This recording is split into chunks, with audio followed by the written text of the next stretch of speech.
আসসালামু আলাইকুম, আমি শাকিল আসলাম। ব্ল্যাক টাইগার চ্যানেলের পক্ষ থেকে আপনাদের সবাইকে স্বাগতম। তো আশা করি সবাই ভালো আছেন। তো আজকে আমি আপনাদের দেখাবো কিভাবে ইমোতে স্পষ্ট কথা বলবেন 2G এবং 3G নেটওয়ার্কে। তো বিশেষ করে যারা 2G নেটওয়ার্কে আছেন তাদের ইমোতে কথা বলতে অনেক সমস্যা হয়, কথা ঠিকমতো বুঝতে পারেন না। তো আজকের টিউটোরিয়ালটি দেখলে আশা করি আপনার এই সমস্যাটির সমাধান হয়ে যাবে।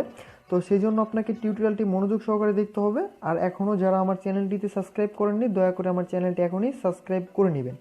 তো চলুন দেখে নিই কীভাবে এই কাজটি করা যায়। তো সেজন্য প্রথমে আমরা আমাদের মোবাইলের সেটিংয়ে চলে যাব।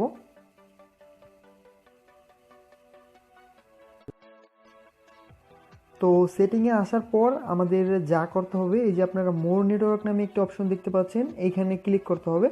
তো আপনাদের মোবাইলের ভার্সন যদি 5, 6 অথবা 7 হয় তাহলে আপনার সেটিংটা এইভাবে নাও থাকতে পারে। সেক্ষেত্রে আপনাকে এই মোর নেটওয়ার্ক অপশনটি খুঁজে বের করতে হবে। তো মোর নেটওয়ার্ক অপশনটি খুঁজে বের করে আপনি এই মোর নেটওয়ার্ক অপশনটিতে ক্লিক করবেন। তো মোর নেটওয়ার্ক অপশনটিতে ক্লিক করার পর এই মোবাইল নেটওয়ার্ক অপশনটিতে ক্লিক করবেন। তারপর এই যে আপনারা দেখতে পাচ্ছেন নেটওয়ার্ক মোড, তো আপনারা এখান থেকে নেটওয়ার্ক মোডে ক্লিক করবেন। নেটওয়ার্ক মোডে ক্লিক করার পর এখান থেকে আপনি যদি 3G এরিয়ায় থাকেন তাহলে আপনি এই যে উপরের যে অপশনটা দেখতে পাচ্ছেন অটো, তো এটা আপনি অটো কানেক্ট করে দিবেন।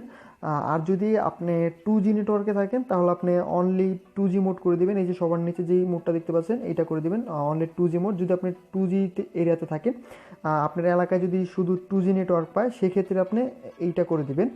আর যদি আপনার এলাকায় 3G নেটওয়ার্ক পায় তাহলে আপনি এই অটো কানেক্ট করে দিবেন। আর 2G যদি আপনার এলাকায় 2G নেটওয়ার্ক থাকে তাহলে আপনি এই 2G করে দিবেন।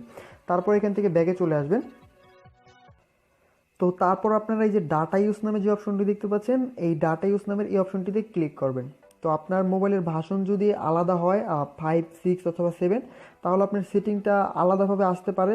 তো সেক্ষেত্রে আপনাকে একটু কষ্ট করে সেটিংটা খুঁজে বের করে নিতে হবে। তো তারপর আপনারা যা করবেন, এই যে 3 ডট এখানে ক্লিক করবেন। তো এখানে ক্লিক করার পর এই যে আপনারা 2 নম্বরে যে অপশনটি দেখতে পাচ্ছেন ব্যাকগ্রাউন্ড ডাটা, তো আপনারা এই ব্যাকগ্রাউন্ড ডাটাটা অন করে দিবেন। এখানে ক্লিক করবেন, এখানে ক্লিক করে অন করার পর ওকে চাইবে, তো এখান থেকে আপনারা ওকেতে ক্লিক করে দেবেন। তো ওকেতে ক্লিক করে দেওয়ার পর আপনার ব্যাকগ্রাউন্ড ডাটাটা অন হয়ে যাবে। কিছুক্ষণ লোডিং হতে পারে, আবার লোডিং নাও হতে পারে। তো তারপর এখান থেকে আপনি মিনিমাইজ করে বেরিয়ে আসবেন, অথবা আপনি ব্যাক বাটনে ক্লিক করে ব্যাক করে বেরিয়ে আসবেন। তো এখন আপনি ইমুতে যে কাউকে কল দিলে আপনি কলটা ক্লিয়ার এবং স্পষ্টভাবে কলটা করতে পারবেন। আপনার কলে কোনো সমস্যা হবে না। তো এই টিপসটি কাজে লাগিয়ে আপনারা 2G নেটওয়ার্কেও খুব ভালো মানের ভয়েস কল করতে পারবেন। তো এই ছিল আমার আজকের টিউটোরিয়াল। তো আজকের টিউটোরিয়ালটি এ পর্যন্তই। তো আজকের টিউটোরিয়ালটি যদি আপনাদের কাছে ভালো লেগে থাকে তাহলে অবশ্যই আমার চ্যানেলটি সাবস্ক্রাইব করবেন আর ভিডিওটিতে একটি লাইক দিয়ে দেবেন। তো সবাই ভালো থাকুন, সুস্থ থাকুন আর ব্ল্যাক টাইগার চ্যানেলের সঙ্গেই থাকুন। ধন্যবাদ।